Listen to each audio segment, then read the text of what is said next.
Tuhan Yesus pernah menjawab ketika muridnya bertanya tentang satu hal ya. Tidakkah kamu baca? Tidakkah kamu baca?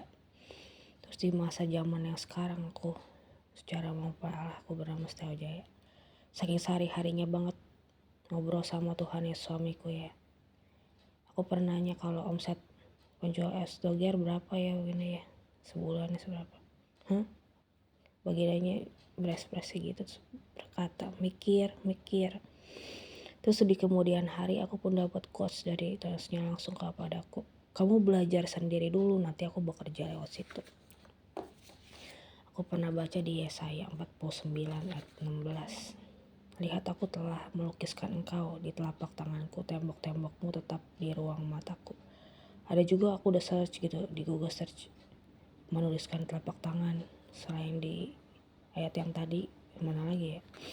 Ternyata ada di Yesaya 44 ayat 5. Yang satu akan berkata aku kepunyaan Tuhan, yang lain akan menyebut dirinya dengan nama Yakub.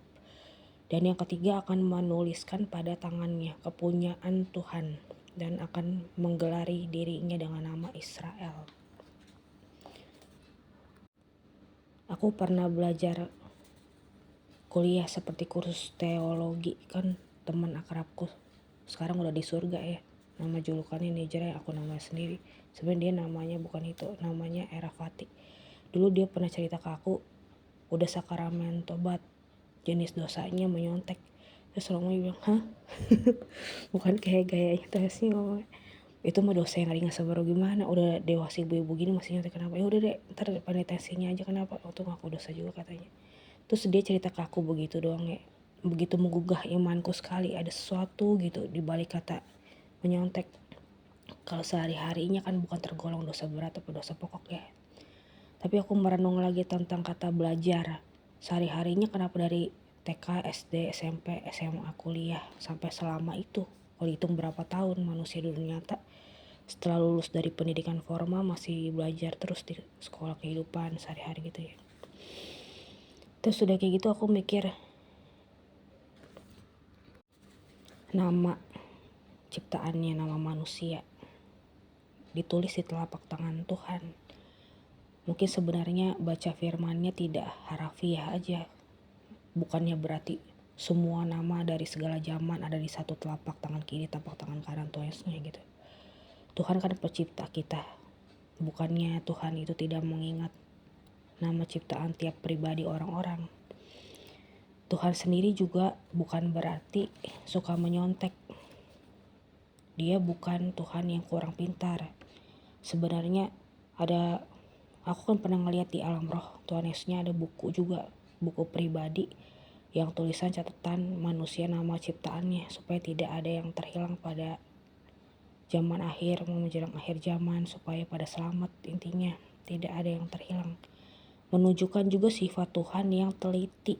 Dia juga sebenarnya perhatian sama manusianya gitu. Selain ada malaikat pelindung, contohnya Saint Gabriel dan malaikat pelindung yang lain yang suka ada buku notes nama-namanya ditulis di situ.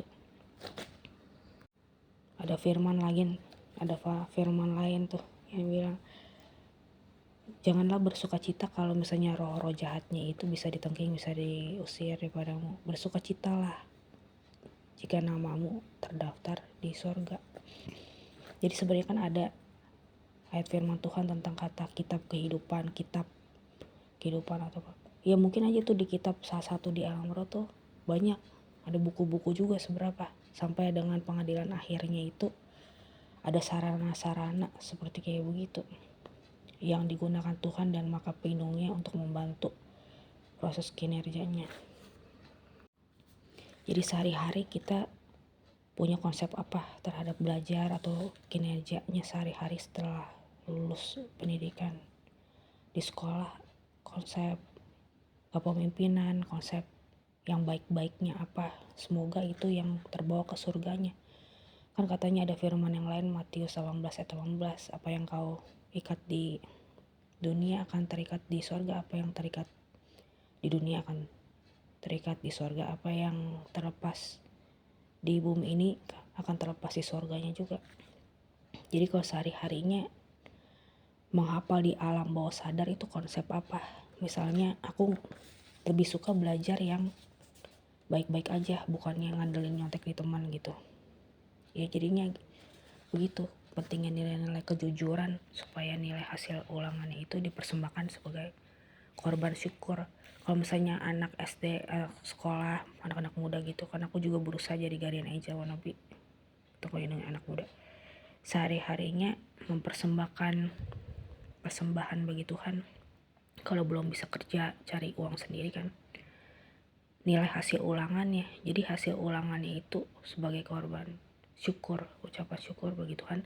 Ulangan yang dilakukan dengan jujur, bukan dengan menyontek, ternyata itu yang dibilang tergolong persembahan yang bagus sih gitu. Ya, di akhir penghujung acara ini aku akan menutupnya dengan berdoa dalam nama Bapa dan Putra dan Roh Kudus. Ya Tuhan, semoga Roh Kudus pengertian tidak terluka lagi dengan aku berusaha juga mengaku dosa dalam sakramen tobat, yaitu jenis dosa menyontek dibanding dosa lain-lainnya. Semoga dosaku juga diampuni lewat sakramen tobat dan penitensinya. Semoga aku juga tidak stres kalau lagi belajar, nggak mengantuk, dan juga nggak mudah malas. Dalam nama Bapa dan Putra dan